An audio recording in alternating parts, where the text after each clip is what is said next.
어르신, 요즘 방금 들은 이야기가 바로 기억이 안 나고 하려던 말이 갑자기 생각이 안 나고 사람 이름이 떠오르지 않아. 말문이 막히는 순간, 아, 내가 왜 이러지? 이 생각 때문에 가슴이 철렁 내려앉은 적 분명 있으실 겁니다. 며칠 전 상담했던 70세 박순자 어르신도 말하다가 자꾸 멈추게 돼서 사람 만나는 게 무섭다고 말씀하셨습니다. 많은 분들이 나이 들어서 그런 거지 하며 그냥 넘기십니다. 하지만 이걸 그대로 두면 기억은 천천히 하지만 확실하게 계속 줄어듭니다. 1년 뒤, 5년 뒤, 지금보다 훨씬 불편해질 수 있습니다. 중요한 건 지금입니다. 지금 시작하면 느려진 머리는 다시 깨어날 수 있고 흐릿해진 기억도 되돌릴 수 있습니다. 안녕하세요. 저는 25년 넘게 어르신 뇌 건강과 생활 습관을 연구해 온 건강박사 박정호입니다. 수천 명의 어르신들을 보며 확실히 알게 된 사실이 하나 있습니다. 어려운 운동도 비싼 치료도 아닙니다. 하루 딱 1분 몸의 한 곳만 제대로 자극해도 뇌는 바로 반응합니다. 오늘 이 영상 끝까지 보시면 기억력, 말하는 능력, 그리고 걸음의 안정감까지 한 번에 도와주는 1분 자극법을 모두 알려드리겠습니다. 어르신께 꼭 필요한 내용이니 지금 구독 눌러두시고 도움이 될 것 같다면 좋아요도 꼭 눌러두세요. 자, 그럼 지금부터 아주 중요한 이야기 시작하겠습니다. 68세 이정호 어르신은 은퇴 후 집에서 지내는 시간이 눈에 띄게 늘어났습니다. 예전에는 아침에 눈을 뜨면 오늘 해야 할 일들이 자연스럽게 떠올랐는데 어느 순간부터는 일어나자마자 머리가 멍한 느낌이 먼저 들었다고 하셨습니다. 잠을 충분히 자고 일어나도 정신이 개운하지 않았고 아침을 먹고 나서도 머리가 맑아지는 느낌이 들지 않는 날이 점점 많아졌다고 했습니다. 신문을 펼쳐놓고 읽어도 글자가 잘 들어오지 않았습니다. 한 문장을 읽고 나면 방금 읽은 내용이 바로 떠오르지 않아 다시 위로 눈을 올려 읽는 일이 반복되었습니다. 특히 숫자나 날짜가 잘 기억나지 않아 오늘이 며칠인지 무슨 요일인지 달력을 여러 번 확인하게 되었다고 하셨습니다. 약 먹는 시간도 자꾸 놓치게 되어 알람을 맞춰 놓게 되었고 그럴 때마다 스스로가 예전 같지 않다는 생각에 마음이 무거워졌다고 하셨습니다. 어르신을 가장 불안하게 만든 건 일상 속 아주 사소한 순간들이었습니다. 부엌에 가서 무언가를 꺼내려다 왜 왔는지 생각이 나지 않아 한참을 서 있다가 그냥 돌아오는 일 전화기를 들고 번호를 누르려다 누구에게 전화하려던 건지 떠오르지 않아 멍하니 화면을 바라보는 일이 점점 잦아졌습니다. 이런 일이 반복되자 어르신은 혹시 큰 병이 시작된 건 아닐까 하는 두려움이 들기 시작했다고 하셨습니다. 자녀들과 통화를 할 때도 말이 중간에 끊길까봐 괜히 조심하게 되었고 손주들과 이야기를 나눌 때는 대답이 늦어질까봐 마음이 급해졌다고 하셨습니다. 예전에는 자연스럽게 이어지던 대화가 점점 부담이 되면서 사람을 만나는 자리 자체를 피하고 싶어졌다고 솔직하게 털어놓으셨습니다. 상담 중 어르신은 제게 이렇게 말씀하셨습니다. 박사님, 큰 병은 아니라는데 머리가 점점 흐려지는 느낌이 들어서 겁이 납니다. 검사를 해보았지만 다행히 큰 이상은 없었습니다. 그때 저는 어르신께 지금 느끼는 변화는 뇌가 망가진 상태라기보다는 자극이 줄어들어 잠시 쉬고 있는 상태에 가깝다고 설명드렸습니다. 은퇴 후 생활이 단조로워지고 움직임이 줄어들면서 뇌의 왼쪽과 오른쪽을 함께 쓰는 일이 크게 줄어든 것이 가장 큰 원인이라고 말씀드렸습니다. 그리고 저는 어르신께 아주 단순하지만 신경과에서 실제로 활용하는 양손 교차 자극을 알려드렸습니다. 이건 운동이 아니라 뇌의 왼쪽과 오른쪽을 다시 연결해주는 기본 자극입니다. 라고 설명드렸습니다. 방법은 간단했습니다. 의자에 앉은 상태에서 오른 손바닥 아랫부분으로 왼쪽 무릎을 가볍게 톡 치고 그 다음 왼손으로 오른쪽 무릎을 톡 치는 동작을 천천히 반복하는 것이었습니다. 세게 칠 필요도 없고 빠르게 할 필요도 없었습니다. 그저 좌우를 번갈아 쓰는 것이 핵심이었습니다. 이 동작을 하게 되면 뇌에서는 왼쪽과 오른쪽이 동시에 작동하게 됩니다. 나이가 들수록 이 연결이 느슨해지기 쉬운데 이 교차 자극이 그 연결을 다시 깨워주는 역할을 한다고 설명드렸습니다. 기억이 흐릿해지고 말이 늦어지는 이유도 바로 이 연결이 느려졌기 때문이라고 덧붙였습니다. 어르신께는 하루에 3번만 해보자고 말씀드렸습니다. 아침에 일어나서 한 번, 점심 지나서 한 번, 잠자기 전에 한 번, 한 번에 30초 정도면 충분하다고 안내했습니다. 어르신은 이 정도라면 해볼 수 있겠다며 고개를 끄덕이셨습니다. 며칠 뒤 다시 만났을 때 어르신의 표정은 처음보다 훨씬 밝아져 있었습니다. 박사님, 아침에 일어났을 때 머리가 덜 멍합니다. 라고 말씀하셨습니다. 신문을 읽을 때도 같은 문장을 여러 번 다시 읽는 일이 줄었고 날짜를 헷갈리는 횟수도 눈에 띄게 줄어들었다고 하셨습니다. 무엇보다 부엌에 갔다가 멍하니 서 있는 시간이 거의 사라졌다는 말씀이 어르신 스스로에게 큰 안도감을 주었다고 하셨습니다. 그 변화를 보며 저는 다시 한번 확신했습니다. 뇌는 나이가 들어도 복잡한 치료보다 먼저 좌우를 다시 연결해주는 단순한 자극만으로도 충분히 맑아질 수 있다는 사실을 말입니다. 이정호 어르신처럼 아침마다 머리가 멍하고 생각이 잘 안 이어지는 분들 생각보다 정말 많습니다. 그런데 기억보다 더 힘든 게 하나 있습니다. 바로 말이 막히는 순간입니다. 다음 이야기는 말이 잘 안 나와서 사람 만나는 게 겁났다는 또 다른 어르신 이야기입니다. 75세 김봉래 어르신은 평생 말을 많이 하며 살아오신 분이었습니다. 동네에서도 목소리 크고 정이 많은 분으로 알려져 있었고 시장에 나가면 아는 사람을 여러 명 만나 인사를 나누는 것이 일상이었습니다. 그런데 어느 순간부터 말이 예전처럼 쉽게 나오지 않는다고 느끼기 시작하셨습니다. 사람 얼굴은 분명히 아는데 이름이 바로 떠오르지 않았고 말을 하려다 중간에 멈추는 일이 잦아졌습니다. 하고 싶은 말은 머릿속에 있는데 입으로 나오지 않아 잠시 멍해지는 순간이 반복되었다고 하셨습니다. 처음에는 웃으며 나이 들어서 그런가 보다 하고 넘겼지만 이런 일이 계속되자 마음속 불안이 점점 커졌다고 하셨습니다. 특히 여러 사람이 모여 있는 자리에서 더 힘들었다고 합니다. 말을 꺼냈다가 중간에 막히면 주변 시선이 느껴지는 것 같았고 괜히 분위기를 흐리는 것 같아 스스로 입을 닫게 되었다고 하셨습니다. 그 이후로는 경로당 모임이나 친한 이웃들과의 만남도 하나둘씩 줄이게 되었고 전화가 와도 받지 않고 지나치는 날이 많아졌다고 하셨습니다. 상담 중 어르신은 제게 조심스럽게 이렇게 말씀하셨습니다. 박사님, 머리가 나빠진 것 같아서 사람 만나는 게 겁이 납니다. 검사를 해보았지만 큰 이상은 없었습니다. 그때 저는 어르신께 지금 겪고 있는 증상이 기억력 자체의 문제라기보다는 말을 꺼내는 뇌의 반응 속도가 느려진 상태에 가깝다고 설명드렸습니다. 그리고 그 원인 중 하나가 바로 호흡이 얕아지면서 뇌로 가는 산소 공급이 불안정해진 것이라고 말씀드렸습니다. 나이가 들수록 숨을 짧게 쉬는 습관이 생기기 쉽고 긴장하거나 불안할수록 그 현상은 더 심해집니다. 이렇게 되면 뇌는 충분한 산소를 받지 못하고 말이나 기억을 꺼내는 속도가 자연스럽게 느려질 수밖에 없습니다. 그래서 저는 어르신께 운동 대신 신경과와 재활 현장에서 실제로 사용하는 호흡 기반 뇌 자극법을 알려드렸습니다. 이건 숨만 바꾸는 방법이지만 뇌에는 아주 직접적인 자극이 됩니다. 라고 설명드렸습니다. 방법은 아주 단순했습니다. 의자에 편하게 앉은 상태에서 코로 천천히 숨을 들이마시고 3가지 세게 했습니다.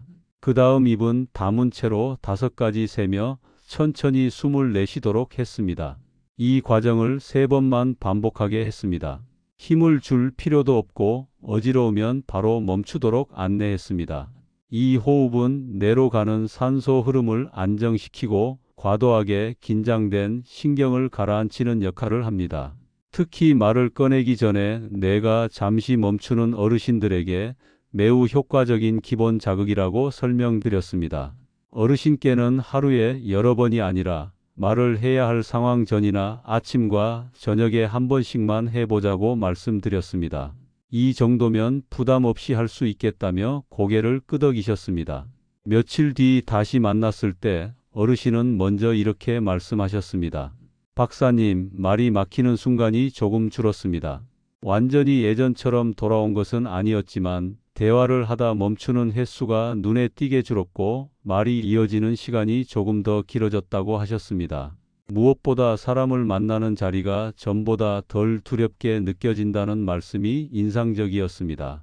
그 변화를 지켜보며 저는 다시 한번 확신했습니다. 말이 막히는 문제는 단순한 기억력 저하가 아니라 내가 숨을 고를 시간을 잃어버린 상태일 수 있다는 사실을 말입니다. 그리고 그 해답은 복잡한 치료보다 먼저 호흡을 바로잡는 아주 기본적인 자극에서 시작된다는 점입니다. 김봉래 어르신처럼 말이 중간에 끊기고 생각이 늦어지면 마음이 먼저 움츠러들게 됩니다. 그런데 여기서 끝이 아닙니다. 뇌가 느려지면 말뿐 아니라 몸의 균형도 함께 흔들리기 시작합니다.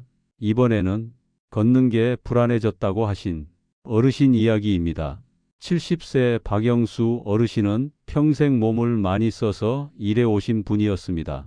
젊은 시절부터 현장에서 바쁘게 움직였고 은퇴 전까지도 하루 종일 걷고 서는 생활을 하셨다고 합니다. 그런데 은퇴 후 생활이 달라지면서 몸과 함께 머리에도 변화가 느껴지기 시작했다고 하셨습니다. 가장 먼저 느낀 건 걷는 느낌이었습니다. 예전에는 아무 생각 없이 걷던 길에서도 어느 순간부터 몸이 한쪽으로 쏠리는 느낌이 들었고 방향을 바꿀 때 잠깐씩 휘청거리는 일이 생기기 시작했다고 합니다. 넘어질 정도는 아니었지만 스스로 중심이 불안하다는 느낌이 분명히 들었다고 하셨습니다. 이런 변화와 함께 머리도 예전처럼 또렷하지 않다고 느끼기 시작했습니다. TV를 보다가도 무슨 내용인지 놓치는 일이 잦아졌고 밖에 나갔다 돌아오면 머리가 더 멍해지는 느낌이 들었다고 하셨습니다.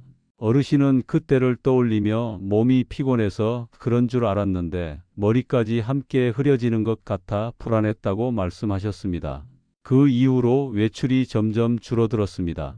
혹시라도 길에서 중심을 잃을까봐 걱정이 앞섰고 사람 많은 곳에서는 더 긴장하게 되었다고 합니다.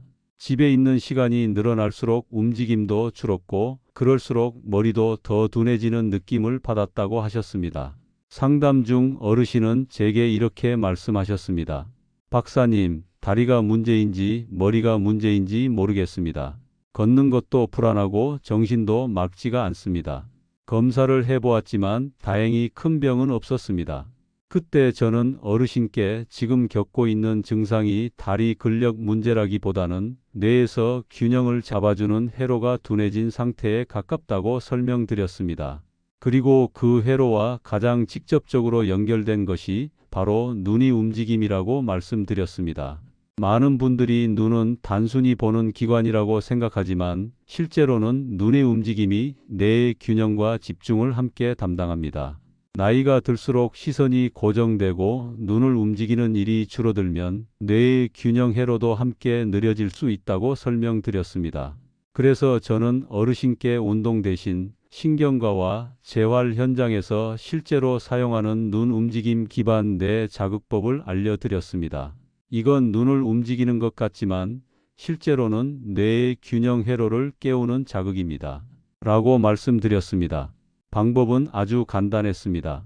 의자에 편하게 앉은 상태에서 고개는 움직이지 않고 눈만 천천히 왼쪽으로 옮겼다가 다시 가운데로 그 다음 오른쪽으로 옮기게 했습니다. 빠르게 하지 말고 눈으로 천천히 따라가듯 움직이도록 안내했습니다. 이 동작을 위와 아래로도 한 번씩 반복하게 했습니다. 이렇게 눈만 움직여도 뇌에서는 시각과 균형을 담당하는 부위가 함께 작동하기 시작합니다. 저는 어르신께 하루에 두세 번, 한 번에 20초 정도만 해보자고 말씀드렸습니다. 이 정도면 부담 없이 할 수 있겠다며 고개를 끄덕이셨습니다. 며칠 뒤 다시 만났을 때 어르신은 조심스럽게 변화가 있었다고 말씀하셨습니다. 걷다가 몸이 쏠리는 느낌이 조금 줄었습니다. 아직 완전히 안정된 것은 아니었지만 방향을 바꿀 때 덜 불안하고 걷고 나서 머리가 예전만큼 멍하지 않다는 점이 가장 큰 변화였다고 하셨습니다. 무엇보다 밖에 나가는 일이 전보다 덜 두렵게 느껴진다는 말씀이 인상적이었습니다. 그 변화를 지켜보며 저는 다시 한번 확신했습니다. 균형이 흔들릴 때 가장 먼저 점검해야 할 것은 다리보다 눈과 뇌의 연결이라는 사실을 말입니다. 그리고 그 연결은 아주 짧은 자극만으로도 충분히 다시 깨어날 수 있습니다. 박영수 어르신 이야기까지 들으시면서 어르신 마음속에 이런 생각이 하나쯤은 분명히 드셨을 겁니다. 이게 남 이야기 같지가 않다. 머리가 멍해지고 말이 예전처럼 바로 나오지 않고 걷는 게 불안해지는 느낌. 겉으로 보면 전혀 다른 문제처럼 보이지만 실제로는 모두 하나로 이어져 있습니다. 바로 뇌가 예전만큼 서로 잘 연결되지 않고 있다는 신호입니다. 많은 어르신들이 이 신호를 나이 탓으로 넘기지만 사실 이 단계에서는 아직 충분히 되돌릴 수 있습니다. 지금부터 관리하느냐, 그냥 두느냐에 따라 앞으로의 5년, 10년이 완전히 달라질 수 있습니다. 그래서 지금부터 제가 실제로 상담실에서 가장 먼저 권해드리는 1분 해결법을 한 번에 정리해서 말씀드리겠습니다. 어르신, 이건 운동이 아닙니다. 힘을 주거나 숨이 차거나 땀이 나는 방법도 아닙니다. 뇌에게 다시 연결해도 괜찮다고 알려주는 아주 기본적인 관리입니다. 첫 번째, 의자에 편하게 앉으신 상태에서 몸에 힘을 모두 빼주세요. 지금부터 아주 작은 움직임으로 시작하겠습니다. 오른손에 힘을 빼고 왼쪽 무릎을 살짝 건드려 보세요. 툭 하고 느껴질 정도면 충분합니다. 소리가 나지 않아도 되고 세게 칠 필요도 전혀 없습니다. 그 다음에는 왼손으로 오른쪽 무릎을 같은 방식으로 가볍게 건드립니다. 이렇게 왼쪽과 오른쪽을 번갈아 사용하면서 천천히 움직이시면 됩니다. 이 단순한 동작 하나로 뇌에서는 중요한 변화가 시작됩니다. 뇌의 왼쪽과 오른쪽이 동시에 움직이기 시작하면서 기억과 말, 판단을 담당하는 회로가 다시 연결되기 시작합니다. 나이가 들수록 한쪽만 쓰는 생활이 반복되면 이 연결이 느려지기 쉬운데 이 교차 자극은 그 연결을 다시 깨워주는 역할을 합니다. 이 동작을 약 30초 정도만 천천히 이어가 주세요. 두 번째, 이제 숨을 고르겠습니다. 대부분의 어르신들이 무의식적으로 숨을 아주 얕게 쉬고 계십니다. 숨이 얕아지면 뇌로 가는 산소도 줄어들고 머리가 멍해지고 말이 막히는 느낌이 더 강해질 수 있습니다. 코로 천천히 숨을 들이마시면서 속으로 셋을 세고 입은 다문 채로 5가지 세며 천천히 내쉽니다. 이 호흡을 3번만 반복해 주세요. 이 짧은 호흡만으로도 뇌로 가는 산소 흐름이 안정되고 긴장된 신경이 부드럽게 풀리기 시작합니다. 특히 말이 막히거나 머리가 답답할 때 큰 도움이 됩니다. 이제 마지막으로 눈을 사용하겠습니다. 고개는 그대로 둔 채 눈만 천천히 움직여 주세요. 왼쪽을 보고 다시 가운데로, 그 다음 오른쪽으로 옮깁니다. 빠르게 할 필요 없습니다. 눈으로 천천히 따라간다는 느낌이면 충분합니다. 이어서 위를 보고 아래를 봅니다. 이 눈의 움직임은 뇌의 균형과 집중을 담당하는 회로를 직접 자극합니다. 그래서 걷는 게 불안했던 분들, 방향을 바꿀 때 휘청거렸던 분들께 특히 도움이 됩니다. 자, 어르신. 지금까지 하신 모든 동작을 다 합쳐도 시간이 얼마나 걸렸을까요? 딱 1분입니다. 이 1분은 치료가 아닙니다. 약도 아닙니다. 뇌에게 다시 연결해도 괜찮다고 알려주는 시작 신호입니다. 어르신, 이걸 하루만 하고 모든 게 달라지기를 기대하실 필요는 없습니다. 하지만 아침에 한 번, 낮에 한 번, 잠자기 전에 한 번, 하루 2~3번만 일주일 꾸준히 해보세요. 머리가 덜 멍해지고 말이 조금 더 자연스럽게 나오고 걷는 느낌도 한결 안정되는 걸 분명히 느끼실 겁니다. 이건 제가 수많은 어르신들을 직접 보며 확인한 변화입니다. 뇌는 나이를 보지 않습니다. 자극이 들어오느냐를 봅니다. 지금 이 1분이 앞으로의 10년을 바꿀 수 있습니다. 이 영상이 도움이 되셨다면 구독과 좋아요 꼭 눌러주시고 댓글에 1분 관리 시작합니다 라고 남겨주세요. 그 한 줄이 어르신 스스로에게도 가장 큰 약속이 됩니다. 어르신 아직 늦지 않았습니다. 지금부터 다시 시작하시면 됩니다.